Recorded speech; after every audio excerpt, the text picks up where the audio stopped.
দেখো এই কথাটা আমার কিন্তু খুবই ভালো লাগলো, তাই আমি ভাবলাম কি তোমাদের সাথে শেয়ার করে দিই। तो এখানে লেখা রয়েছে, अगर आपकी पत्नी गुस्सा करने वाली होती है तो इसका रिश्ते पर अच्छा और पॉजिटिव असर होता है, क्योंकि गुस्सैल बीवी का पहला फ़ायदा ये होता है कि वो कभी झूठ नहीं बोलती। और झूठ बोलने वाले अक्सर मीठी बातें करते हैं, जबकि इंसान सच बोलता है वो जल्दी गुस्सा आता है उसे।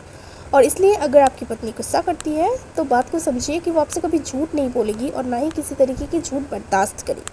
तो যে কটা হাজব্যান্ড এই ভিডিওটা দেখছো, শুধুমাত্র হাজব্যান্ড না, যে কেউ দেখছো।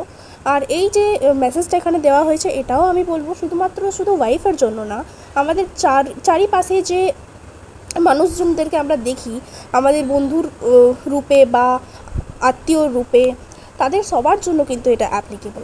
তাই সবার জন্যই এই জিনিসটা অ্যাপ্লাই করা যেতে পারে, যে যদি কোনো মানুষ রাগ করে, বেশি রাগ করে বা স্ট্রেট ফরওয়ার্ড হয়, মানে মুখের সামনে এসে বলে দেয় যে কী কারণে তারা রাগটা করেছে, বা আমাদের যদি কোনো ভুল হয়ে থাকে সেটা মুখের সামনে এসে বলে দেয়, তারা কিন্তু খুবই পজিটিভ হয়।